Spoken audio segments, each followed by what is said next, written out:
ஓம் சாந்திங்க brother. ஓம் சாந்தி sister. குஷியா இருக்கீங்களா? குஷியா இருக்கேன் பிரதர், ரொம்ப நல்லா இருக்கேன். நீங்க எப்படி இருக்கீங்க பிரதர்? நானும் டபுள் குஷியில இருக்கேன் சிஸ்டர். அப்பா எல்லாரும் விஸ்வ சேவாதாரியா மாத்தி விட்டாரு. விஸ்வ சேவாதாரியா இருந்தாதான் விஸ்வ கல்யாணக்காரி ஆக முடியும்லாம் சொல்லியிருக்காரு. ஆமா ஆமா, அதனால டபுள் குஷியில இருக்கேன். ஓகேங்க brother. Okay brother Vani date ஓகேங்க பிரதர். வாணி டேட்டு 8/8/2024. காலை முரளி பாப்தாதா ஓம் சாந்தி மதுபன்ல இருந்து பாபா பேசுறாரு. இப்போ சிவ பாபா சொல்றாரு, இனிமையான குழந்தைகளே, தந்தை, ஆசிரியர் மற்றும் சத்குரு இந்த 3 சொற்களை மட்டும் நினைவு செய்யுங்கள். அப்போது அநேக விசேஷங்கள், அதாவது சிறந்த குணங்கள் உங்களுக்கு வந்துவிடும்.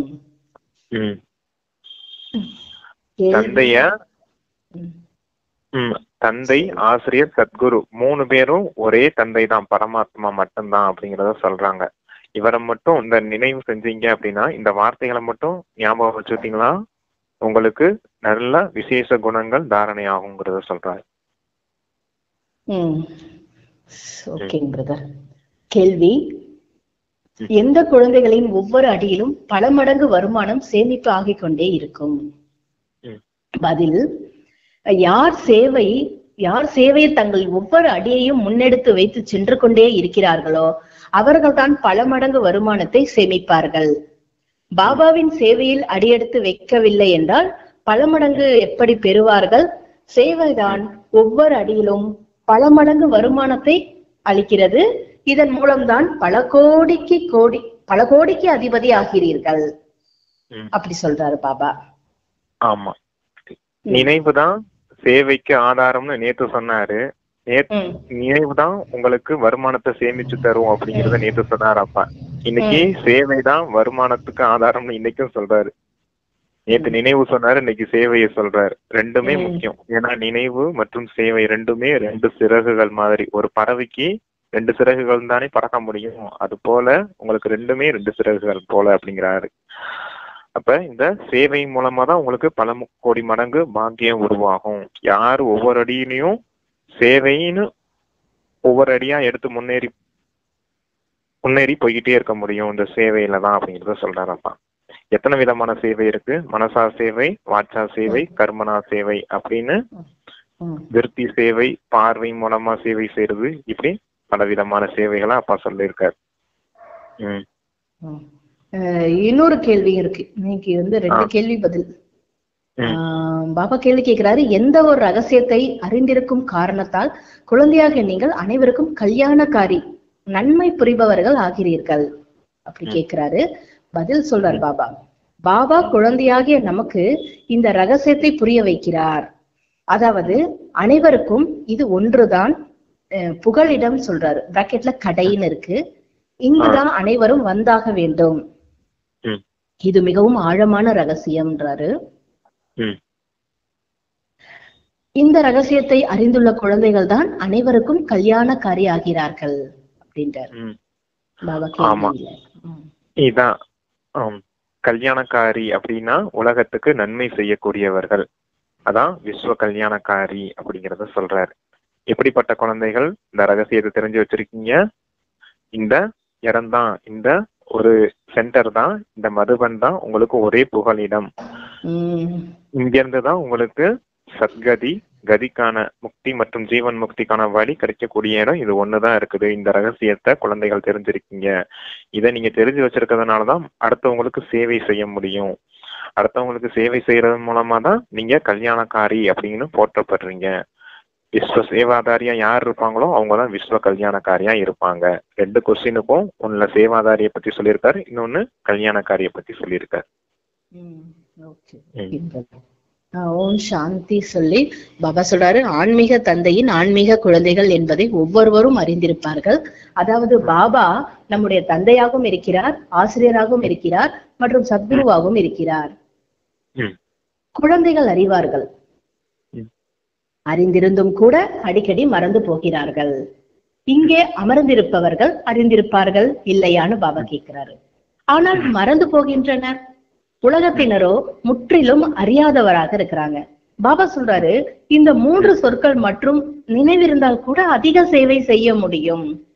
கண்காட்சி அல்லது மியூசியத்திற்கு உங்களிடம் அநேகர் வருகிறார்கள். வீட்டிலும் உற்றார் உறவினர் முதலானோர்கள் அதிகமாக வருகிறார்கள். யாராவது வந்தால் புரிய வைக்க வேண்டும். யார் பகவான் என சொல்லப்படுகிறாரோ அவர் தந்தையாகவும் இருக்கிறார், ஆசிரியராகவும் இருக்கிறார், சத்குருவாகவும் இருக்கிறார். இந்த நினைவு இருந்தாலே சரிதான். வேறு யாருடைய நினைவும் வரக்கூடாது. வேறு யாரையுமே இதே போல் சொல்ல முடியாது. குழந்தைகள், நீங்கள் அறிவீர்கள், நம்முடைய பாபா தந்தையா இருக்காரு, ஆசிரியா இருக்காரு, சத்குருவா இருக்காரு. எவ்வளவு சுலபம். ஆனால் ஒரு சிலருக்கு அப்படிப்பட்ட கல்புத்தி இருக்கிறது. இந்த 3 வார்த்தைகள் கூட புத்தியில் தாரணை ஆகுவது இல்லை, மறந்து போகிறார்கள். பாபா நம்மை மனிதரிலிருந்து தேவதையாக்குகிறார். ஏனென்றால் எல்லையற்ற தந்தை இல்லையா? எல்லையற்ற தந்தை என்றால் நிச்சயமாக எல்லையற்ற ஆஸ்தி தருவார். எல்லையற்ற ஆஸ்தி தேவதைகளிடம் உள்ளது. இவ்வளவு மட்டும் நினைவு செய்தால் கூட வீட்டிலும் சேவை அதிகம் செய்ய முடியும். ஆனால் இதையும் மறந்து விடுகிற காரணத்தால் யாருக்கும் சொல்ல முடிவதில்லை. அடிக்கடி மறந்து போகிறார்கள். ஏனென்றால் முழு கல்பத்தையும் மறந்து விட்டுள்ளார்கள். முழு கல்பத்தையும் மறந்துட்டீங்க. இப்போது பாபா வந்து புரிய வைக்கிறார், உண்மையில் இந்த ஞானம் மிகவும் எளிமையானது. மற்றபடி நினைவு யாத்திரையின் மூலம் சம்பூர்ணமாவதில் தான் முயற்சி இருக்கிறதுன்னு பாபா சொல்றாரு. ஓகே, அப்பா வந்து தந்தையாவும் ஆசிரியராகவும் சத்குருவாவும் இருக்காரு. யார பகவான்னு சொல்லிட்டு வந்தீங்களோ அவரு இந்த 3 சம்பந்தத்திலையும் இருக்காரு. அவர் தான் உங்களை தேவதையா மாத்தக்கூடிய படிப்பு கற்பிக்கிறாரு. இவர்கிட்டதான் இந்த எல்லையற்ற ஆஸ்தி இருக்குது அப்படிங்கிறத சொல்றாங்க. இந்த சொர்க்கத்தின் ஆஸ்தி தந்தை கிட்டதான் இருக்குது. அப்ப நீ அவங்க கிட்ட இருந்துதான், இந்த பரமாத்மா கிட்ட இருந்துதான் நீங்க அடைய வேண்டியதா இருக்குது. ஏன்னா இவர் எல்லையற்ற தந்தையா இருக்காரு அப்படிங்கிறத சொல்றாங்க. அப்புறம் சிஸ்டர், பாபா நம்முடைய தந்தையாகவும் இருக்கிறார், கல்வி கற்பிக்கவும் செய்கிறார், பவித்திரமாகவும் ஆக்குகிறார். ஏனென்றால் பதித்த பாவனர் தந்தையாவார். அனைவருக்கும் இதையே சொல்லுங்கள், அதாவது என்னை மட்டும் நினைவு செய்யுங்கள் என்பதை மட்டும் சொல்கிறார். பாபாவின் சேவையில் சிறிதும் அடியெடுத்து வைக்கவில்லை என்றால் அவர்கள் பிறகு பல மடங்கு பாபாவின் சேவையில் சிறிதும் அடியெடுத்து வைக்கவில்லை என்றால் அவர்கள் பிறகு பல மடங்கு வருமானத்தை எப்படி அடைவார்கள்? பல கோடிக்கு அதிபதியாகவோ சேவையின் மூலம்தான் ஆக முடியும். சேவைதான் ஒவ்வொரு அடியிலும் பல மடங்கு வருமானத்தை கொண்டு வருகிறது. சேவைக்காக குழந்தைகள் எங்கெங்கிருந்தோ ஓடோடி வருகிறார்கள். எவ்வளவு பேர் முன்னேற்றம் அடைந்து செல்கிறார்கள். பல கோடியோ அவர்களுக்கு கிடைக்கும் தானே. இதையும் புத்தி சொல்கிறது. முதலில் சூத்திரர்களை பிராமணர்களாக ஆக்க வேண்டும். பிராமணராகவே ஆகவில்லை என்றால் என்னவாக ஆவார்கள்? சேவை வேண்டும் இல்லையா? குழந்தைக்கு சேவையில் செய்தி சொல்லப்படுவதே சேவைக்கான உத்வேகம் வரட்டும் என்றுதான். சேவையினால் தான் பல மடங்கு வருமானம் கிடைக்கும். ஒரு விஷயத்தை மட்டும் சொல்லுங்கள், உலகத்தில் வேறு யாரும் உலகத்தில் வேறு யாரும் அறியவில்லை. எல்லை கடந்திருக்கிற அந்த தந்தை அனைவருக்கும் தந்தையாக இருக்கிறார். ஆனால் தந்தை பற்றி யாருக்கும் தெரியாது. வாயால் காட்ஃபாதர் என்று மட்டும் சொல்லிக் கொண்டிருக்கிறார்கள். அவர் ஆசிரியராக உள்ளார் என்பதை யாருடைய புத்தியிலும் இருக்காது. மாணவனின் புத்தியில் எப்போதுமே ஆசிரியரோட நினைவு இருக்கும். யார் முழுமையாக படிப்பதில்லையோ அவர்கள் படிக்காதவர்கள் என சொல்லப்படுவார்கள். பாபா சொல்கிறார், அதனால் குறை ஒன்றும் இல்லை. நீங்கள் எதையும் படிக்காதவர்கள், இதையும் புரிந்து கொள்ள முடியும் இல்லையா? நாம் சகோதரர்கள் என்று நம்முடைய தந்தை எல்லையற்ற தந்தை. பாபா வருவது ஒரு தர்மத்தை ஸ்தாபனை செய்வதற்காக பிரம்மா மூலம் செய்கிறார். ஆனால் மனிதர்கள் எதையும் புரிந்து கொள்வதில்லை. ஈஸ்வரன் ஒரு பொழுதும் வந்திருக்கவில்லை என்றால் அவரை அழைப்பது ஏன்? பாபா கேட்கிறார். அதான் முதல்ல சொன்னதுதான் திருப்பியும் சொல்றாரு. தந்தை, ஆசிரியர், சத்குரு அப்படிங்கறத சொல்லிட்டு நான் ஒரு தர்மத்தை ஸ்தாபனை செய்யறேன். அது யார் மூலமா செய்யறேன்? இந்த பிரம்மா மூலமா செய்யறேன். நீங்க பிரம்மா மூலமா ஞானத்தை கேட்டுதான் பிராமணர்களா ஆறீங்க. சூத்திரர்கள் தான் பிராமணர்களா மாறுறீங்க. நீங்க இப்படி பிராமணர்களா மாறலைன்னா நீங்க என்ன சேவை செய்வீங்க? அப்ப சூத்திரர்களாவே இருந்தப்ப நம்மளால எந்த சேவையும் செய்ய முடியல இல்லையா?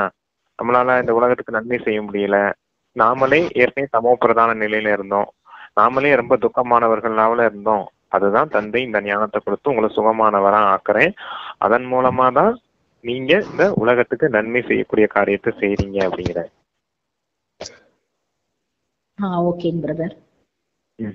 பிரதர், பாபா சொல்றாரு எல்லை எதுல ஒரு விஷயத்தை மட்டும் சொல்லுங்கள், உலகத்தில் வேறு யாரும் அறிந்திராது எல்லை கடத்துகின்ற இல்ல முன்னாடி பிராமணர்ல விட்டு எதுல பிரதர் சொன்னேன்?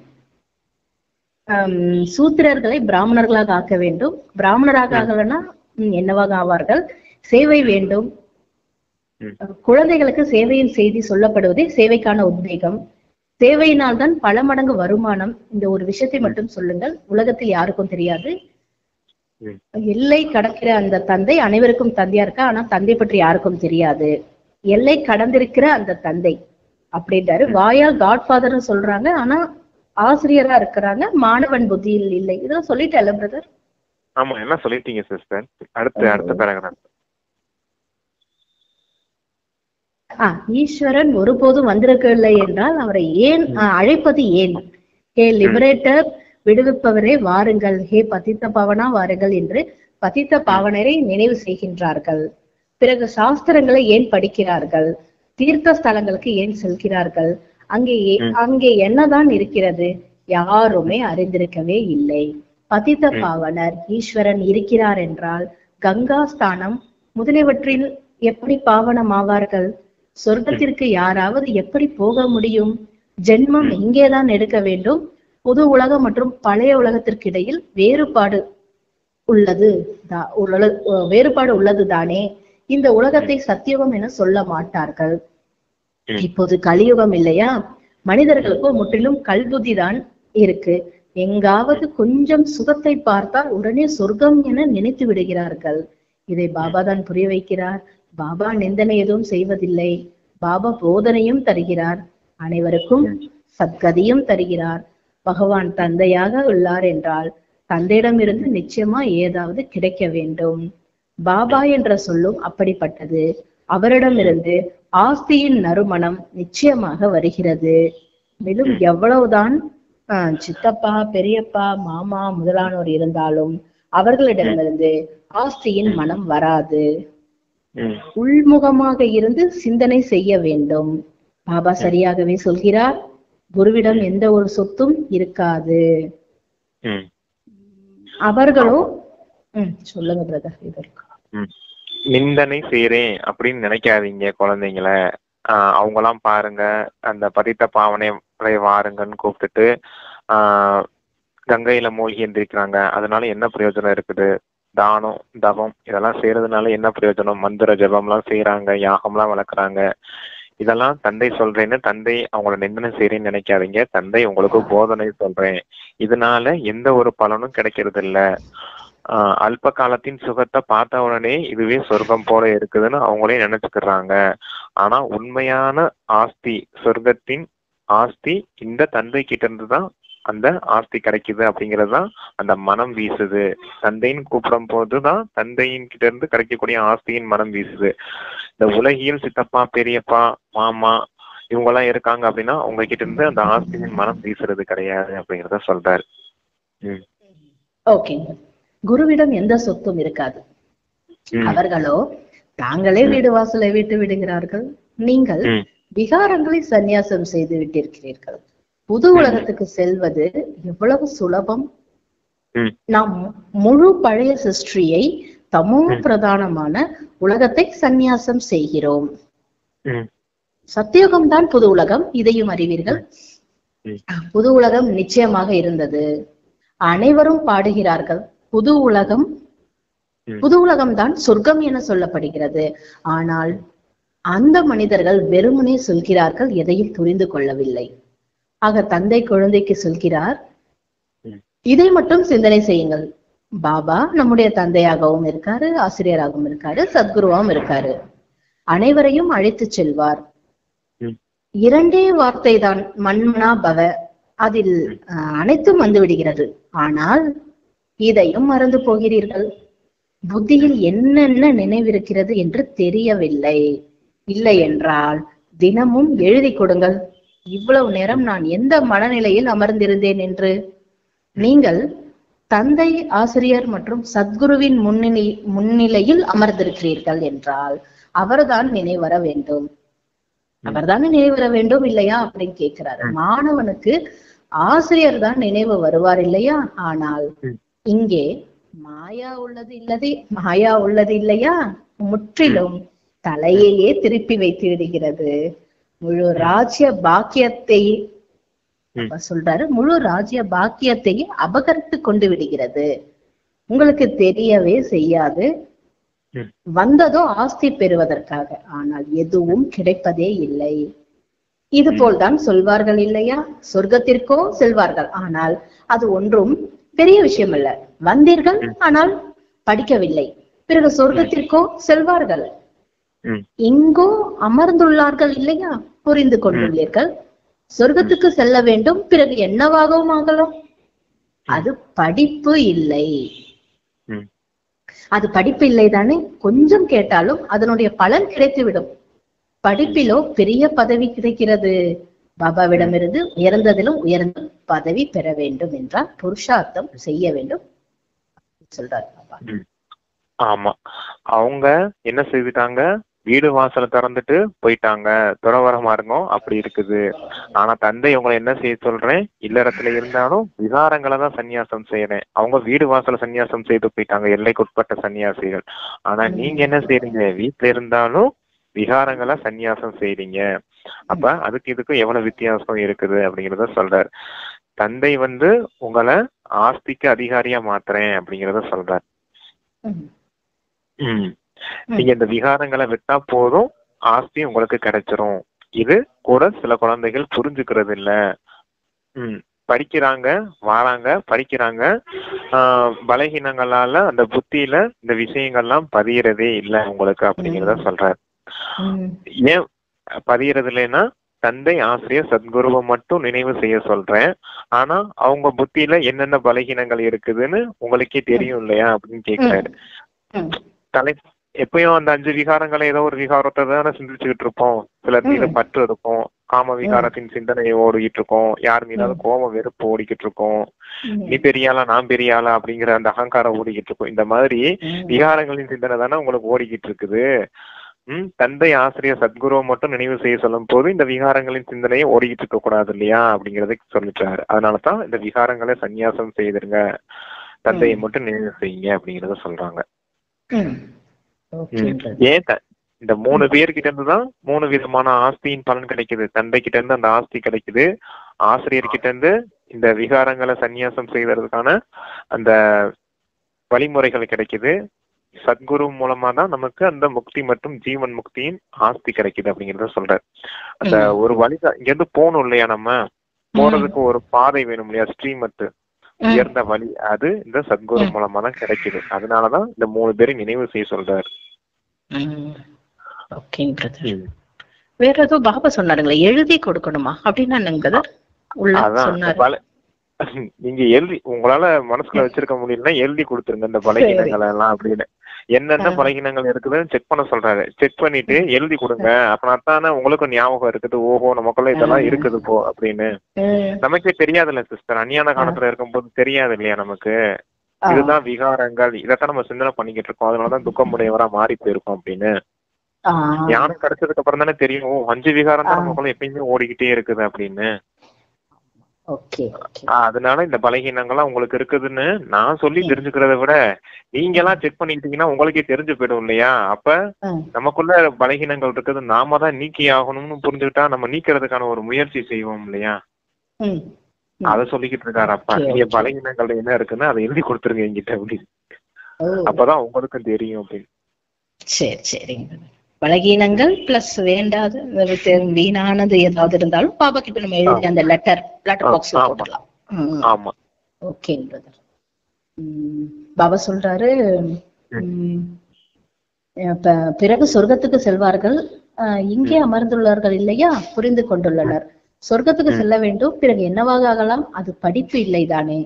கொஞ்சம் கேட்டாலும் அதனுடைய பலன் கிடைத்துவிடும். படிப்பில் பெரிய பதவி கிடைக்குது, பாபாவிடத்திலிருந்து உயர்ந்தாலும் உயர்ந்த பதவி பெற வேண்டும் என்றால் புருஷார்த்தம் செய்ய வேண்டும். படிப்பு நினைவிருந்தால் 84 பிறவைகளின் சக்கரமும் நினைவு வந்துவிடும். இங்கே அமர்வதால் அனைத்தும் நினைவு வர வேண்டும். ஆனால் இதுவும் கூட நினைவு வருவதில்லை. நினைவு வந்தால் யாருக்காவது சொல்வார்கள். சித்திரங்களோ அனைவரிடமும் இருக்கிறது. சிவனுடைய சித்திரத்தை வைத்து நீங்கள் யாருக்காவது சொல்வீர்களானால் ஒருபோதும் கோபப்படவே மாட்டார்கள். சொல்லுங்கள், வருவீர்களானால் உங்களுக்கு சொல்வோம். இந்த சிவன் எல்லையற்ற தந்தை இல்லையா? இவரோட உங்களுக்கு என்ன சம்பந்தம்? அது போன்ற தவறான சித்திரம் இருக்கவே முடியாது. அது போன்ற தவறான சித்திரம் சிவனை பகவான் என்று நிச்சயம் சொல்வார்கள். பகவான் நிராகாரமாக இருக்கிறார். அவர் தந்தை என சொல்லப்படுகிறார். அவர் கல்வி கற்பிக்கிறார். ஆத்மாவாகிய நீங்கள் போதனை பெறுகிறீர்கள். ஆத்மாதான் அனைத்தையும் செய்கிறது. ஆசிரியராகவும் ஆத்மாதான் ஆகிறது. பாபாவும் இந்த ரதத்தில் படிப்பு சொல்லி தருகிறார். சத்தியுகத்தை ஸ்தாபனை செய்கிறார். அங்கே கலியுகத்தின் பெயர் அடையாளமே இருக்காது. மனிதர்கள் எங்கிருந்து வருவார்கள்? சேவாதாரி குழந்தைக்கு நாள் முழுவதும் சிந்தனை ஓடிக்கொண்டே இருக்கிறது. சேவை செய்யவில்லை என்றால் புரிய வைக்கப்படுகிறது. புத்தி வேலை செய்யவில்லை. புத்தியற்றவர் அமர்ந்திருப்பது போல் இங்கு புத்தியற்றவர் அமர்ந்திருப்பது போல் இருக்கும். தந்தையை புரிந்து கொள்ள முடிவதே இல்லை. பதீத்த பாவனராகிய பாபாவை நினைவு செய்வதன் மூலம்தான் ஆஸ்தி கிடைக்கும். நினைவு செய்து செய்து இறந்து விட்டால் தந்தையின் அனைத்து ஆஸ்திகளும் கிடைத்துவிடும். எல்லையற்ற தந்தையின் ஆஸ்தி சொர்க்கம் ஆகும் சொல்றாரு. ஆமா, என்ன அப்படின்னா சிவ தந்தையினுடைய அந்த போட்டோ இருக்கு இல்லையா, நமக்கு பாபாவுடைய போட்டோ இருக்கு இல்லையா, அதை வச்சு நீங்க சேவை செய்யும் போது யாரும் கோவப்பட மாட்டாங்க. ஆனா பக்தியில அந்த லிங்க ரூபத்தை அசிங்கமா சொல்லியிருக்காங்க இல்லையா, அந்த மாதிரி நீங்க சேவை செய்தீங்கன்னா கோவப்படுவாங்க. மற்றவர்களுக்கு மற்ற தர்மத்தினருக்கு எல்லாம் தெரியும். அது அதை பத்தி சொன்னோம்னா கோவப்படுவாங்க. இவர் கடவுள் கிடையாது அப்படின்னு சொல்லுவாங்க. ஆனா ஒளி புள்ளியான நம்ம பரமாத்மாவுடைய போட்டோவை எடுத்து மற்றவர்களுக்கு புரிய வைக்கும் போது யாரும் கோவப்பட மாட்டாங்க. இவர் தான் எல்லையற்ற தந்தைன்னு சொல்லும் போது ஏத்துக்கிடுவாங்க அப்படிங்கிறது சொல்றாரு அப்பா. அப்ப இவர்கிட்ட இருந்துதான் இந்த விஷயம் கிடைக்குது, ஆஸ்தி கிடைக்குது. பதித்த பாவனரே வாருங்கள், எங்களை தூய்மையாக்குங்கள்னு கூப்பிட்டீங்க. அப்பதான் அதுக்காகத்தான் தந்தை வந்திருக்காரு. இந்த மாதிரி பாடம் கற்பிக்கிறாரு நமக்கு. இந்த விகாரங்களை சந்நியாசம் செய்ய சொல்றாரு. அப்படிங்கிற மாதிரி எல்லாம் நம்ம கிளாஸ் பண்ணணும். அவங்களுக்கு அடுத்தவங்களுக்கு புரிய வைக்கும் போது புரிஞ்சுக்கிடுவாங்க அப்படிங்கிறத சொல்றாங்க. 84 பிறவிகளின் சக்கரம் இங்க இருக்கும் போதுதான் உங்களுக்கு ஞாபகம் வருது அப்படிங்கறத புரிய வைக்கிறாரு. மற்ற இடத்துக்கு போனா ஞாபகம் வர மாட்டேங்குது இல்லையா நமக்கு. நம்ம 84 பிறவிகள் சக்கரத்துல வந்திருக்கோம், ஆத்மாவா இருந்திருக்கோம் அப்படிங்கிறது கிளாஸ் படிக்கும்போது ஞாபகம் இருக்குது. அப்புறமேல மறந்துடுறீங்க குழந்தைங்க அப்படின்றத சொல்றாரு அப்பா. அப்ப நிரந்தரமா ஆத்ம உணர்வுலயே இருக்கணும் அப்படின்னா இந்த 84 பிறவிகளின் சக்கரத்தின் நினைவுல இருக்கணும். எப்பவும் அந்த விகாரங்களின் சிந்தனை ஓடிட்டே இருக்குதுல்ல, அதெல்லாம் நிறுத்துறதுக்காக அப்பா வழி சொல்லிக்கிட்டு இருக்காரு. 84 பிறவிகளின் சக்கரத்தை சுத்துங்க, சுயதர்சன சக்கரத்தை சுத்துங்க, அந்த சொருவு பயிற்சி செய்யுங்க, ஆத்ம உணர்வுல இருங்க, தந்தை ஆசிரியர் சத்குருவை நினைவு செய்யுங்க, இந்த ஞான ரத்தினங்களை சிந்தனை செய்யுங்க. இதெல்லாம் எதுக்கு சொல்லிக்கிட்டு இருக்காரு அப்படின்னா இந்த விகாரங்களின் சிந்தனைகள்லாம் வரக்கூடாது. அது நெகட்டிவ் அப்படிங்கிறதுனால அதெல்லாம் போடக்கூடாது உங்களுக்கு. அதனால பாவ கர்மங்கள் தான் ஏற்படுது. தந்தை சொல்லக்கூடிய இந்த பயிற்சியெல்லாம் செய்யும் போது சுககர்மா செய்யக்கூடியவங்களா மாறிடுவீங்க. விகர்மங்களை வென்றவர்களா விகர்ம ஜீத்தா மாறிடுவீங்க அப்படிங்கிறதுக்காக இந்த விஷயங்கள்லாம் புரிய வைக்கிறேன். Okay brother. குழந்தைகளிடம் பேட்ச் இருக்கிறது. வீட்டில் உற்றார் உறவினர்கள் அநேக பேர் வருகிறார்கள். யாரேனும் இறந்தால் கூட அநேகர் வருகிறார்கள். அவர்களுக்கும் கூட நீங்கள் நல்ல சேவை செய்ய முடியும். சிவபாபாவின் சித்திரம் மிக நன்றாக உள்ளது. பெரியதாகவே வைத்துக் கொள்ளுங்கள். அதில் யாரும் எதுவும் சொல்ல மாட்டார்கள். இவர் பிரம்மா என்று சொல்ல மாட்டார்கள். இவர் குப்தமாக மறைமுகமாக இருக்கிறார். நீங்கள் குப்தமாகவும் புரிய வைக்க முடியும். சிவனுடைய சித்திரத்தை மட்டும் வையுங்க, மற்ற அனைத்து சித்திரங்களையும் எடுத்து விடுங்க. இந்த சிவபாபா தந்தையாக, ஆசிரியராக, சத்குருவாக இருக்கிறார். இவர் புது உலகை ஸ்தாபனை செய்வதற்காக வந்திருக்கிறார். அதுவும் சங்கமயுகத்தில் தான் வருகிறார். இந்த ஞானமோ புத்தியில் உள்ளது இல்லையா? சொல்லுங்கள், சிவபாபாவை நினைவு செய்யுங்கள், வேறு யாரையுமே நினைவு செய்யாதீர்கள் என்று. சிவபாபா பதித்த பாவன். அவர் சொல்கிறார், என்னை நினைவு செய்வீர்களானால் நீங்கள் என்னோடு வந்து நீங்கள் என்னை நினைவு செய்தால் நீங்கள் என்னோடு வந்து சந்திப்பீர்கள். நீங்கள் குப்தமான சேவை செய்ய முடியும். இந்த லட்சுமி நாராயணன் இந்த ஞானத்தினால் தான் இது போல் ஆகியிருக்கிறார்கள். சிவபாபா நிராகாரமானவர், அவர் எப்படி வருவார் என கேட்பார்கள். பாபா சொல்றாரு, அட நீங்கள் ஆத்மாவாக நிராகாரத்தான் இருக்கிறீர்கள், ஆத்மா எப்படி வருகிறது? அதுவும் மேலிருந்துதான் வருகிறது இல்லையா? பாகத்தை நடிப்பதற்காகத்தானே. இதையும் பாபா இப்ப புரிய வைக்கிறார். காளை மாட்டில் பாபா சொல்றாரு, காளை மாட்டிலோ வர முடியாது. எப்படி பேசுவார்? சாதாரண வயோதிகர் சரீரத்தில் வருகிறார். இதை புரிய வைப்பதற்கு மிகுந்த யுக்தி வேண்டும். நீங்கள் பக்தி செய்வதில்லையா என்று யாராவது கேட்டால் சொல்லுங்கள், நாங்கள் அனைத்தும் செய்கிறோம். யுக்தியுடன் நடந்து கொள்ள வேண்டியிருக்கிறது. யாரையாவது எழுந்து நிற்க செய்வதற்கு, முன்னேற்றுவதற்கு என்ன யுக்தியை உருவாக்கலாம் என யோசிக்க வேண்டும். யார் மீதும் கோபப்படக்கூடாது. இல்லறத்தில் இருந்து கொண்டு பவித்திரமாக மட்டும் இருந்தால் போதும். நீங்கள் சொல்கிறீர்கள், பாபா சேவையே கிடைப்பதில்லை என்று. பாபா கேட்கிறாரு, அட சேவையானே அநேகம் செய்ய முடியும். கங்கை நதிக்கரை மீது சென்று அமர்ந்து கொள்ளுங்கள், கேளுங்கள்.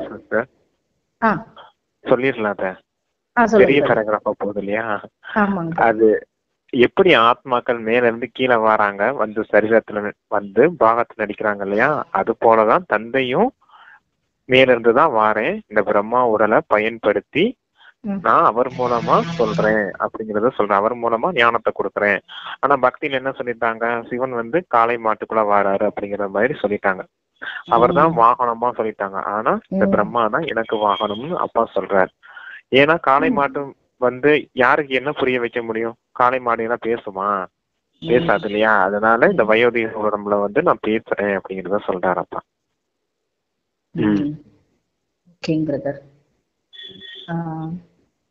வேற ஏதா இருக்குங்களா சொல்றதுக்கு? இல்ல, அவ்வளவுதான். பாபா சொல்றாரு, முன்னேறுவதற்கு என்ன யுக்தியை உருவாக்கலாம் என யோசிக்க வேண்டும். யார் மீதும் கோவப்படக்கூடாது. இல்லறத்துல இருந்து தூய்மையா இருக்கணும். பாபா சேவை கிடைக்கலன்றாங்க. பாபா சொல்றாரு, கங்கை நதிக்கரை மீது சென்று அமர்ந்து கொள்ளுங்கள், கேளுங்கள். இந்த தண்ணீரில் குளிப்பதால் என்ன ஆகும்? பாவனமாகி விடுவீர்களா? நீங்களோ பகவானை அழைத்துக் கொண்டிருக்கிறீர்கள். பதித்த பாவனா வாருங்கள், வந்து பாவனமாக்குங்கள் என்று. பிறகு அவர் பதித்த பாவனரா அல்லது இந்த கங்கையா? இது போல் நதிகளும் ஏராளம் இருக்கு. தந்தை பதித்த பாவன் ஒருவர்தான். இந்த தண்ணீரின் நதிகளோ எப்போதுமே இருப்பவைதான். தந்தையோ பாவனமாக்குவதற்காக வர வேண்டி இருக்கிறது. அவர் வருவது சங்கமயுகத்தில் மட்டும்தான் வந்து பாவனமாக்குகிறார். அங்கே பதித்தர்கள் யாரும் கிடையாது. பெயரே சொர்க்கம், புது உலகம், இப்போது உள்ளது பழைய உலகம். இந்த சங்கமயுகத்தை பற்றி உங்களுக்குத்தான் தெரியும், வேறு யாரும் புரிந்து கொள்ள முடியாது. பாபாவோ அநேக விதமான சேவைக்கான யுக்திகளை புரிய வைத்துக் கொண்டே இருக்கிறார். புத்தியற்றவராக ஆகாதீர்கள். அதான் பதித்த பாவனரே வாருங்கள் தான் தந்தையை அழைச்சிங்க அப்படின்றாரு. அவர் வந்து எப்ப வராரு? இந்த சங்கம யுகத்துலதான் வராரு. பதித்தமா எப்ப இருந்தீங்க? கலியுகத்துல இருக்கும் போது இருந்தீங்க. அங்க தூய்மையற்றவர்களா இருந்தீங்க. அப்ப இப்பதான் தந்தை வந்து அந்த தூய்மையற்ற நிலையிலிருந்து உங்களை தூய்மையான தேவி தேவதைகளா மாத்துறேன் அப்படிங்கறத சொல்றாரு. இந்த லட்சுமி நாராயணர் எப்படி அந்த பதவி அடைஞ்சாங்க அப்படிங்கறத கேட்டுட்டு அப்பா சொல்றாரு, அவர் இந்த பரமாத்மா கிட்ட இருந்துதான் அந்த, ஏன்னா ஏற்கனவே அந்த லட்சுமி நாராயணர் வந்து பதித்தமா தான் இருந்தாங்க. அவங்கள பாவனம் செய்தது இந்த பரமாத்மா தான். அவங்களுக்கு அவ்வளவு பெரிய ராஜ்யம் கிடைச்சிருக்குன்னா அதுக்கும் ஆதாரம் இவர் பரமாத்மா கிட்ட இருந்துதான் கிடைச்சிருக்குது அப்படின்ற சொல்றாரு. அதுதான் அந்த பதித்த பாவனருக்கு உரிய அர்த்தம். ஆனா மனிதர்கள் என்ன செஞ்சிட்டு இருக்காங்க? அந்த ஸ்தூல கங்கை இருக்கு இல்லையா, அதுதான் பதித்த பாவனைன்னு சொல்லிட்டு அதுல மூழ்கி எந்திரிச்சிட்டு இருக்காங்க. அப்ப அந்த தண்ணீர் கங்கையும் எப்பவுமே இருக்கதான் செய்யுது. ஆனா இந்த பரமாத்மா வந்து எப்ப வராரு? இந்த சங்கம யுகத்துல மட்டும்தான் வந்து உங்களை தூய்மையற்ற நிலையிலிருந்து தூய்மையாக்குறாரு அப்படிங்கிறது சொல்றாரு. அந்த நதி ஒன்னும் பதித்த பாவனி இல்ல, நான் தான் பதித்த பாவனர் அப்படிங்கிறத சொல்றாரு. அப்பா புத்தியற்றவர்களாக ஆகாதீர்கள். சொல்கின்றனர், அமர்நாத்திலும் கூட புறாக்கள் உள்ளது. புறாக்கள் செய்தியை கொண்டு சேர்க்கிறது. பரமாத்மாவின் செய்தியை மேலிருந்து புறாக்கள் கொண்டு வரும் என்பதெல்லாம் கிடையாது. இதன் காலில் எழுதி கட்டிவிட்டால் கொண்டு செல்லும் என இதையும் கற்பிக்கின்றார்கள். அதற்கு சுலபமாக தானியங்கள் கிடைக்குமானால் அங்கும் அலைய வேண்டிய தேவை இருக்காது.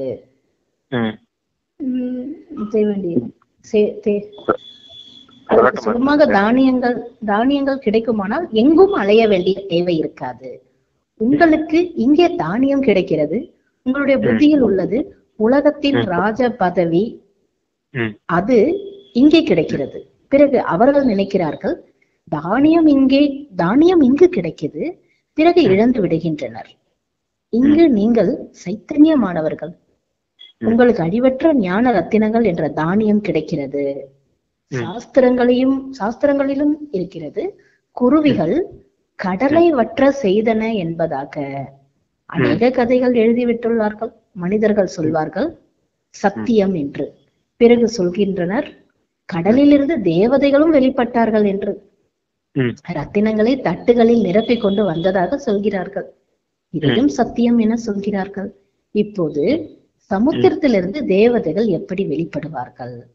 சமுத்திரத்தில் மனிதர்கள் தேவதைகள் வசிக்கிறார்களா என்ன? எதையுமே புரிந்து கொள்வதில்லை. ஜென்மாந்திரமாக பொய்யே படித்துக் கொண்டு கேட்டும் கொண்டும் இருக்கிறார்கள். ஆனால் சொல்கிறார்கள் பொய்யான மாயா உண்மையான மற்றும் பொய்யான உலகத்துக்கு இடையில் எவ்வளவு வேறுபாடு இருக்கு. பொய் பேசியபடியே ஒன்றும் இல்லாதவர்களாக ஆகிவிடுகிறார்கள். நீங்கள் எவ்வளவு யுக்தியுடன் சொல்லி இதையெல்லாம் புரிய வைக்க வேண்டியிருக்கிறது. பிறகும் கோடியில் சிலருக்குத்தான் புத்தியில் பதியும். இது மிகவும் சகஜமான ஞானம் மற்றும் சகஜமான யோகம். தந்தை ஆசிரியர் சத்குருவை நினைவு செய்வதன் மூலம் அவருடைய போதனைகளும் புத்தியில் வந்துவிடும். தன்னை சோதித்தறிய வேண்டும். ஆமா, இதுதான் புறாக்களை பத்தி சொன்னாரு பாத்தீங்களா? புறாக்கள் கால்ல தீட்டு கட்டி விடுவாங்க, அது செய்தியை கொண்டுட்டு போகும் அப்படின்னு. அந்த புறாக்களை உதாரணம் வச்சு நம்மள சொல்றாரு. அது போல நீங்களும் தந்தையோட செய்திய மற்றவர்கள்ட்ட கொண்டு போய் சேர்க்கக்கூடிய தூதுவர்கள். புறா தூது போகுது இல்லையா? அது போல நீங்களும் இறை தூதர்கள். நீங்களும் தந்தையோட செய்தியை மற்றவர்கள்ட்ட கொண்டுட்டு போய் சேர்க்கக்கூடியவர்கள் அப்படிங்கறத சொல்றாரு.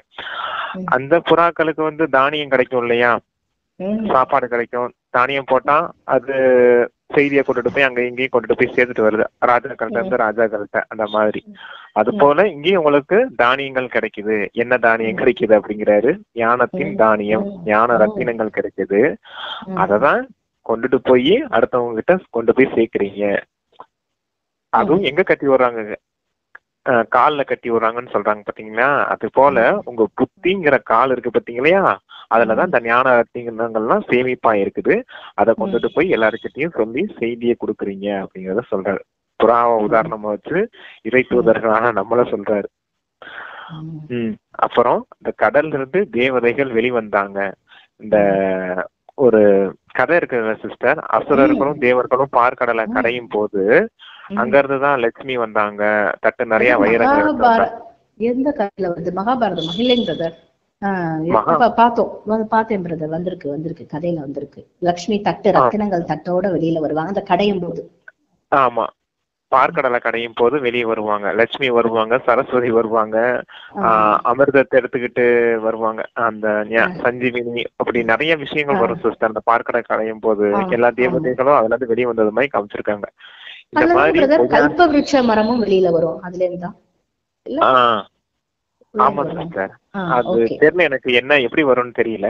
இந்த அதெல்லாம் பொய்யான கதைன்னு சொல்றாரு. சரி, அது என்ன அப்படின்னா, அந்த பார்க்கடலை கடையிறது அப்படின்னா நம்ம இந்த விஷயங்கள்லாம் சிந்தனை செய்யறோம் பாத்தீங்களா? அப்பா கொடுக்கக்கூடிய இந்த ஞான விஷயங்களை சிந்தனை செய்யறோம் இல்லையா, அதுதான் கடையிறது.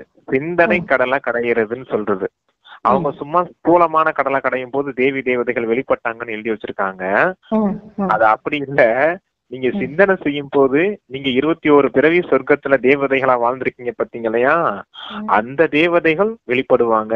எதன் மூலமா? நீங்க சிந்தனை கடலை கடையும் போது, ஞான சிந்தனை செய்யும் போது, அந்த சிந்தனை கடலை கடையும் போது 21 பிறவி தேவதைகளா வாழ்ந்தீங்களையா, அந்த தெய்வீக குணத்தின் சம்ஸ்காரம் வெளிப்படும். அதுதான் இங்க ஸ்தூலமான அதுதான் உண்மையான விஷயமா இருக்குது. ஆனா அங்க பொய்யான விஷயமா ஒரு கதை மாதிரி வெளிப்படையா கொண்டு வந்திருக்காங்க பாத்தீங்களா அவங்க. ஸ்தூலமான கடலுக்குள்ள இருந்து தேவி தேவதைகள் வெளிப்பட்டது மாதிரி. இதுக்கு புரிஞ்சது அர்த்தம் உங்களுக்கு? அதுதான் ஆமா. இப்படி பொய்யான விஷயங்களை சொல்லி சொல்லி பொய்யானவர்களாவே ஆயிட்டாங்க அப்படிங்கறத சொல்றாரு. தந்தை இந்த மாதிரி உண்மையான விஷயங்கள்லாம் உங்களுக்கு சொல்லி புரிய வைக்கிறேன்னு சொல்றாரு. புறாவை பத்தி சொன்னாரு, இந்த கடலுக்குள்ள இருந்து தேவதைகள் வெளிப்படுறத சொல்றாரு. 2 விஷயமும் 2 கதையும் பக்தி மார்க்கத்துல இருக்குது. அத நமக்கு இப்ப ஞான மார்க்கத்துல உண்மையான கதையா புரிய வைக்கிறாரு அப்ப. Okay okay brother. கடல் அரசனோட மகள் லக்ஷ்மி அப்படின்னு கூட சொல்றாங்க பிரதர். அந்த கதையில சொல்லுவாங்க கடல் அரசனோட. அதெல்லாம் ஸ்தூல கதை, அதெல்லாம் வேணாம்னு ஒதுக்கிட்டாரப்பா. அது எப்படினாலும் இருந்துட்டு போட்டோம், இந்த விஷயத்த மட்டும் புரிஞ்சுக்கோங்க அப்படிங்கறத சொல்றேன். அதுல போயிட்டோம்னா அப்புறம் தேவையில்லாத விஷயங்கள்லாம் நமக்கு ஞாபகம் வந்துட்டு இருக்கும். அதெல்லாம் யோசிக்க தேவையில்லை இல்லையா. வீணான விஷயங்கள்லாம் ஒதுக்கிடுங்க. இந்த தந்தை சொல்ற உண்மையான விஷயங்கள் மட்டும் கேளுங்க அப்படிங்கிறது. சரி சரி. தந்தை ஆசிரியரா இருக்காரு இல்லையா, குழந்தைகள் தப்பா புரிஞ்சுக்கிட்டதெல்லாம் சரியான ரீதியில சொல்லி கொடுக்கணும் இல்லையா, அதுக்காக இந்த கதையெல்லாம் சொல்றாருப்பா. சத்குருவை நினைவு செய்வதன் மூலம் அவருடைய போதனைகளும் உங்கள் புத்தியில் வந்து விடுகிறது. தன்னை சோதித்து அறியுங்கள். நாம் அனைவரும் பாபாவைத்தான் நினைவு செய்கிறோமா அல்லது வேறு பக்கம் புத்தி செல்கிறதா? உங்களுடைய புத்திக்கு இப்போது ஞானம், அதாவது புரிதல் கிடைத்து விட்டது. எவ்வளவு இனிமையிலும் இனிமையான விஷயங்கள் பாபா புரிய வைக்கிறாரு. யுக்திகள் சொல்கிறார். நீங்கள் யாருக்காவது அமர்ந்து புரிய வைத்தால் உங்களுக்கு விரோதியாக மாட்டார்கள். சிவபாபா தான் உங்களுடைய தந்தை, ஆசிரியர், சத்குருவா இருக்காரு. அவரை நினைவு செய்யுங்கள். புரிய வைப்பதற்கான யுக்திகளை உருவாக்க வேண்டும். குறிப்பாக பிரம்மாவின் சித்திரத்தை பார்த்து அநேகர் ஏதேனும் சொல்கிறார்கள். சிவபாபாவின் சித்திரத்தை பார்த்து அது போல சொல்ல மாட்டாங்கன்றாங்க பிரதர்.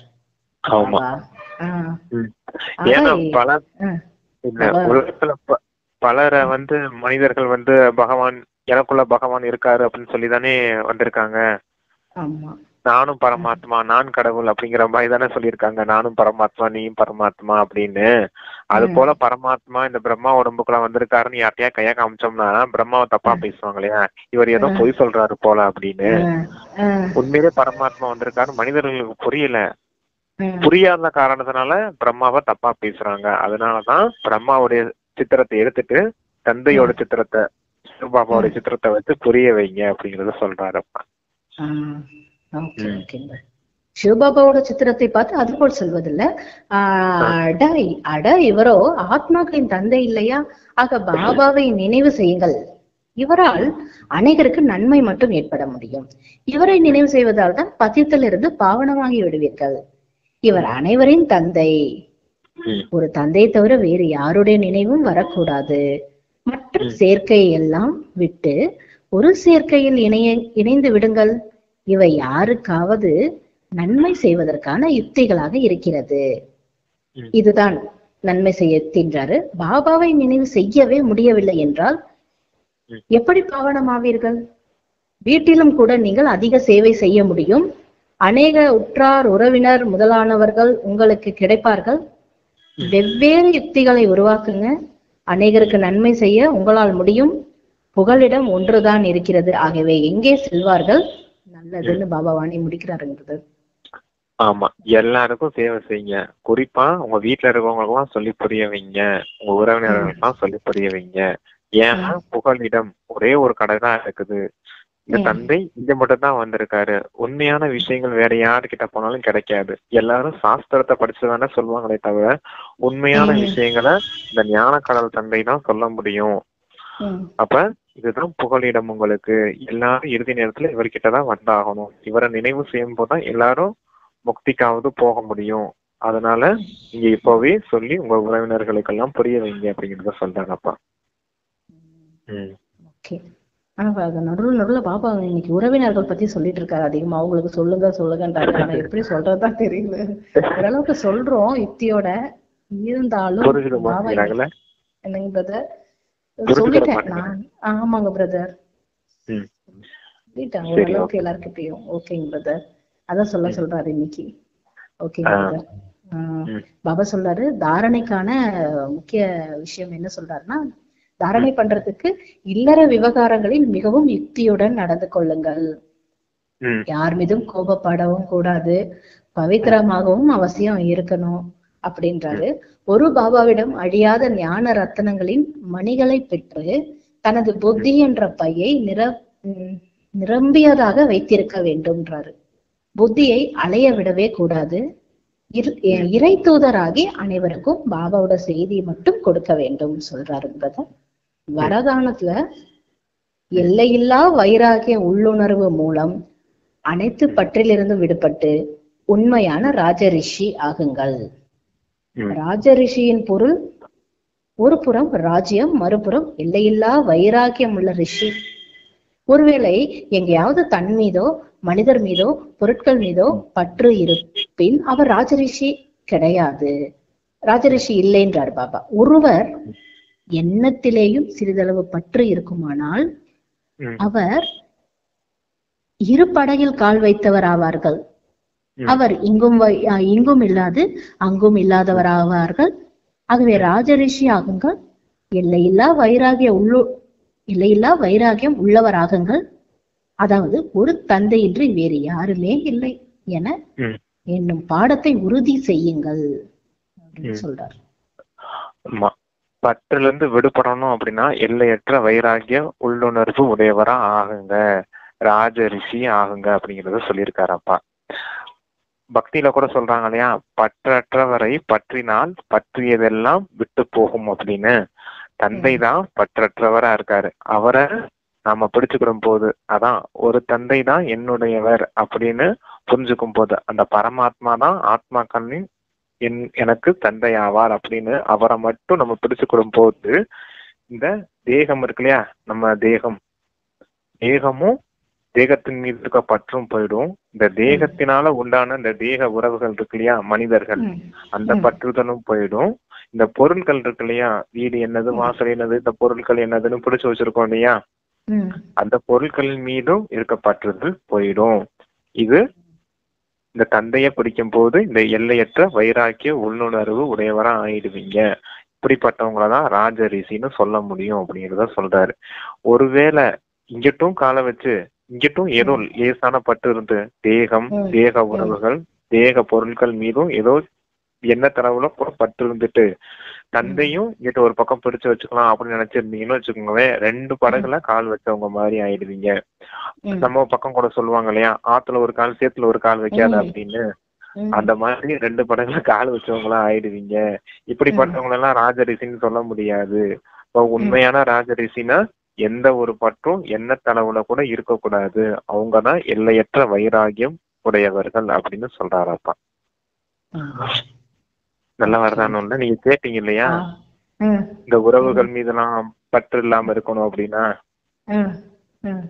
அதுக்குதான் அப்பா எல்லை இல்லாத எல்லையற்ற வைராகியம் உடையவராகுங்க அப்படின்னு சொல்லியிருக்காரு. ஏன் அப்படி சொல்றாரு அப்படின்னா, இவங்களும் பொய்யான உறவுகள்.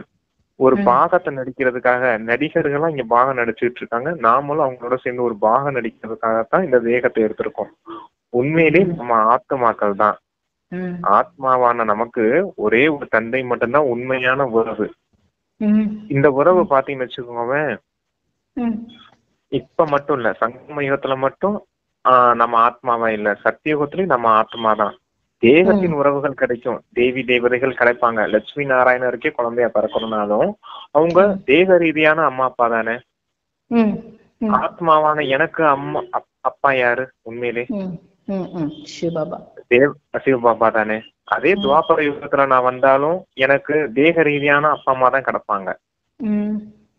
உண்மையான ஆத்மாவான எனக்கு அப்பா யாரு? அவர்தான் சத்தியமான சிவபாபா தான். அததான் முழு கல்பத்திலயுமே ஆத்மாவான உங்களுக்கு பரமாத்மாவான நான் மட்டும்தான் உண்மையான உறவு. அதத்தான் அப்பா இங்க சொல்றாரு. இது எல்லை இல்லாத உறவு, அழியாத உறவு, அவிநாசி உறவுன்னு சொல்றாரு. இந்த உண்மையான விஷயங்களை நீங்க பிடிக்கும் போது மற்ற எல்லாமே உங்களை விட்டு பற்றுதல் எல்லாம் விலகி போயிடும் அப்படிங்கிறத சொல்றாரு அப்பா. அவ்வளவு ஆழமான விஷயம் அந்த பற்றிலிருந்து விடுபடுறது. உண்மையான விஷயம் தான் அது. உண்மையான விஷயத்த அப்பா சொல்றாரு. உண்மையான விஷயத்த பிடிக்கும் போது பொய்யெல்லாம் விலகி போயிருது அப்படிங்கறத புரிய வைக்கிறாரு. இந்த தெரிஞ்சுக்கிட்டவங்க உங்களுக்கு பேர் தான் ராஜரிஷி. ராஜரிஷின்னா யாரு? தேவரிஷி நாரதர்ன்னு சொல்லுவாங்க தெரியுமா? பக்தி மார்க்கத்துல கூட அவரைத்தான் திரிலோக சஞ்சாரின்னு சொல்லுவாங்க. 3 லோகத்துக்கும் போயிட்டு வருவாரு. தேவலோகத்துக்கும் போவாரு, பாதாள லோகம் அசுர உலகத்துக்கும் போவாரு, பூமியில நடமாடுவாரு அப்படிங்கிற மாதிரி காமிச்சிருக்காங்க இல்லையா? அதான் நாம தான் இந்த சாக்கார உலகத்திலயும் சுத்திக்கிட்டு இருப்போம். சூட்சம வதனத்துக்கும் போவோம், பரந்தாமத்துக்கும் போயிட்டு வருவோம், இங்க இருந்து சொர்க்கத்துக்கும் போவோம், இந்த கலியுக நரகத்துக்கும் வருவோம். இப்படி திரிகால தரிசி ஆக்கிட்டாரு இல்லையாப்பா? திரிகால தரிசியா, 3 லோகத்துக்கும் அதிபதியா, 3ஆம் கண் உடையவரா, இதெல்லாம் ஆக்கியிருக்காரு இல்லையா? இந்த விஷயங்கள்லாம் புரிஞ்சிருக்கும் போது இந்த பற்றுகள் உங்களை விட்டுட்டு போயிடும். இதெல்லாம் தெரிஞ்சுக்கிட்டவங்க தான் ராஜரிஷி அப்படிங்கறத சொல்றாரப்பா. அதான் அவ்வளவு நல்ல சூப்பர் வரதான் அது. இதுல ஒரு 4 வரிதான் இருக்குன்னு நம்ம நினைப்போம். அதுல அவ்வளவு ரகசியங்கள் புறைஞ்சிருக்கும் அந்த வரதானத்துல. அவ்வளோத்தையும் சிந்தனை. ஆமா, அப்படிப்பட்ட வரம் கொடுக்குறாரப்பா. இதெல்லாம் ஞாபகம் வச்சுக்கோங்க அப்படின்னு. உங்களுக்கு அப்பா மறுபடியும் ஞாபகப்படுத்தி விடுறேன் அப்படின்னு வரம் கொடுக்கறாரு. பாபாக்கு தான் சொல்லணும். Super brother. நீங்க சொன்னீங்கல்ல அந்த 3 உலகத்தையும் சுத்தி வராரே நாராயணன், அவர் பேர் நாரதர். அவரை வந்து எல்லாருக்குமே, அதாவது யார்கிட்டயுமே அவர் வந்து வாக்குவாதம் எல்லாம் செய்ய மாட்டாரு. அப்படியே சாதாரணமா போயிட்டு எல்லார்கிட்டயும் பேசிட்டு வர்றாரு பிரதர். எல்லார்கிட்டயும் போவாரு. அடிக்கடி என்ன சொல்லுவாரு தெரியுமா? அவரு கையில சிங்சாங் அடிப்பார் பாத்தீங்களா? நாராயண நாராயண அப்படின்னு. நம்ம தானே இப்ப சொல்லிக்கிட்டு இருக்கோம் நாராயணன் ஆகணும், நல்லது நாராயணன் ஆகணும் அப்படின்னு. அதுதாங்க நம்மளுடைய விஷயம்தான். அவர் ஒரு சன்னியாசி போல, ஒரு தேவரிஷி ராஜரிஷி போல அந்த பக்தி மார்க்கத்துல நம்மளுடைய அடையாளத்தை அவருக்கு கொடுத்து காமிச்சிருக்காங்க. நம்மளுடைய நிஜம் அங்க ஒரு நிழல் ரூபமா கதை வடிவத்துல எழுதியிருக்காங்க. அதுவும் நாம தான் அப்படிங்கறத புரிஞ்சுக்கோங்க. அதான் தேவ ராஜரிஷின்னு அப்பா நம்மள சொல்றாரு. அவரு அசுரன் கிட்டையும் போவாருங்க பிரதர். அவரை யாரும் ஒண்ணுமே செய்ய மாட்டாங்க. கேஷுவலா பேசுவாரு, சாதாரணமா இருப்பாரு. அதான் அந்த அந்த கையில வச்சுட்டு அது நீங்க சொன்னீங்க நாராயணான்னு அடிச்சுட்டு இருப்பாரு. 3 உலகத்தையும் சுத்திட்டுவாரு. அவருக்கும் அப்பா யாரு அப்படின்னு காமிச்சிருப்பாங்கன்னா பிரம்மா, அந்த நாரதர்களே கொண்ட பிரம்மா தான் அந்த நாரதருக்கும் அப்பான்னு காமிச்சிருப்பாங்க. இப்ப நாம கூட யாரு? பிரம்மா குழந்தைகள், பிரம்மா குமாரிகள். அப்புறம் நாமளும் யாரு? அந்த தேவரிஷி நாரதர் நம்ம தானே. ஆமா. அதுலயும் இன்னொரு கதை வேற சொல்லுவாங்க, கேட்டிருக்கீங்களா? நாரதர் கலகம் நன்மையில் முடியும் அப்படின்னு. ஆமா, அதுவும் சொல்லுவாங்க. ஆமாங்க பிரதர். இப்ப நம்ம செய்யற கலகம் தானே நன்மையில முடிய போகுது. நம்மளதான கலகக்காரங்கன்னு சொல்லிக்கிட்டு இருக்காங்க. கணவன் மனைவி எல்லாம் பிரதர் சிஸ்டரா மாத்தி விடுறாங்க.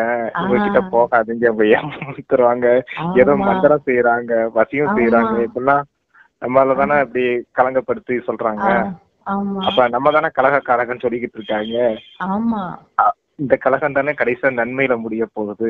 ஆமா, எல்லாருக்கும் நன்மையில முடிய போகுது. எல்லாரையும் இப்போ முக்தி, ஜீவன் முக்தி, இந்த உலகம் முடியும் போது எல்லாருக்கும் நன்மையில தான் முடிய போகுது. இல்லைன்னா எல்லாரும் கஷ்டப்படுவாங்கன்றதுக்காக பாபா சொல்றாரு, கஷ்டப்படாம வர போறீங்க. ஸ்லோகன்றது கோபம் அக்னி போன்றது, அது தன்னையும் எரித்து பிறரையும் எரித்து விடும்ன்றாரு. ஆமா, இது ஒரு நல்ல ஸ்லோகனு. எப்படின்னா, இப்ப என்கிட்ட ஒரு கர்ச்சீஃப் இருக்கு சிஸ்டர், சரியா? அத நான் இப்ப கொளுத்தணும்னு நினைக்கிறேன். எப்படி கொளுத்தலாம்? அக்னி வேணும்ல பிரதர், அது நெருப்பு. எப்படி நெருப்பு பிடிக்கும்? தீப்பெட்டி எடுத்து கொளுத்தலாமா? தீப்பிடிச்சிருமா? கர்ச்சீஃப் எரிஞ்சு போயிடுமா? ஆமா. நல்லா யோசிச்சு பாருங்க. தீப்பெட்டி எடுத்து கர்ச்சீஃபை கொளுத்துறோம். கர்ச்சீஃப் தீப்பிடிச்சு எரியுமே, எரியாதா? ஆமா, எரிஞ்சு போயிடும். கர்ச்சீஃப் எரியும், கூடவே அந்த தீக்குச்சி எரியும் பாத்துறீங்க இல்லையா, ஆ ஆ அந்த ஆமா. அந்த கர்ச்சீஃப் எரிஞ்சு முடியறதுக்குள்ள இந்த தீக்குச்சி எரிஞ்சு முடிஞ்சு போயிடும். ம் ம் அது போல இந்த கோபத்தின் அக்னின்னு சொல்றாரு. ம் அக்னிங்கிற நெருப்பு உங்களுக்கு, அந்த கோபங்கிற நெருப்பு உங்களை பிடிச்சிச்சுன்னா ம் நீங்களும் எரிஞ்சு போயிடுவீங்க, மற்றவர்களையும் ம் சேர்த்து எரிச்சிடுவீங்க அப்படிங்கறத சொல்றாரு. அவ்வளவு ஆழமான விஷயம் அதுவும். ம். புரியுதா ஓகே உங்களுக்கு? ஓகே. தன்னையும் தன்னையும் எரிக்கும் பிறரையும் எரித்து விடுங்கிறாரு. அப்பனா ஆமா. நமக்கும் அது அது வந்து தீக்குச்சி போல அந்த தீக்குச்சி அந்த தீக்குச்சி கர்ச்சீஃப் போல. கரெக்ட் ஞாபகம் வச்சுக்கோ. சரி. தீக்குச்சி ம். எரிஞ்சு போயிடும் இல்லையா, அக்னி நெருப்பு ஆமா பிடிச்சிச்சுன்னா ஆமா கர்ச்சீஃபும் எரியும், தீக்குச்சியும் ஆமா எரியும் இல்லையா. ஆமா. அப்படிப்பட்டது இந்த கோப அக்னி அப்படிங்கறத சொல்றாரு. உங்களையும் எரிச்சு ஓ. விட்டுரும், ஆ. எதிரில இருக்கவங்களையும் எரிச்சு விட்டுரும் அப்படிங்கறத சொல்றாரு. அப்ப ஓ சரிங்க பிரதர். Okay okay. இதனால நமக்கு பாவம் வந்து குறையாது, பாவம் இன்னும் ஜாஸ்தி ஆயிடும். அப்புறமா ஆமா, முடியாது, நமக்கு தெரிஞ்சு தப்பு செய்யக்கூடாதுங்கிறார் அடுத்தவங்களுக்கு பாபா. அடுத்தவங்களுக்கு துக்கம் கொடுத்தவங்களா ஆயிடுவோம், அடுத்தவங்களை ஆ, காயப்படுத்தினவங்களா ஆயிடுவோம். ஆமா அப்புறம் எப்படி இப்படிப்பட்டவங்களை எப்படி உலகத்துக்கு நன்மை செய்யக்கூடியவர்கள்னு சொல்ல முடியும்? ஆமா. கரெக்ட் அதனாலதான் பிரதர். கோபத்தை விட்டுருங்க. ஆ, அப்பா சொல்றாரு இல்லையா, ஆ, இனிமையானவரா மாறிடுங்க. ஒவ்வொரு ஆ, முறையிலும் அப்பா என்ன சொல்றாரு நமக்கு, இனிமையிலும் இனிமையான குழந்தைகளே அப்படின்னு தானே கூப்பிடுறாரு. நம்ம ஆமா. இனிமையானவர்களா மாறிட்டோம்னா எதுக்கு கோபம் வரப்போகுது உங்களுக்குள்ள? ஓகே ஓகே ம். பிரதர். இந்த ஸ்லோகனும் சூப்பர் ஸ்லோகன் இல்லையா? ஆமாங்க பிரதர். நல்ல வரதானம், ஸ்லோகனும் ரொம்ப நல்லா இருக்கு. ஓகேங்க brother. Okay okay okay, thank you sister. Okay okay. நன்றி. தேங்க்ஸ் பாபா, பாப் தாதா. தேங்க்ஸ் ஓம் பிரதர். ஓம் ஓம் சாந்தி. சாந்தி பிரதர். ஓம் நன்றி சாந்தி. பாபா.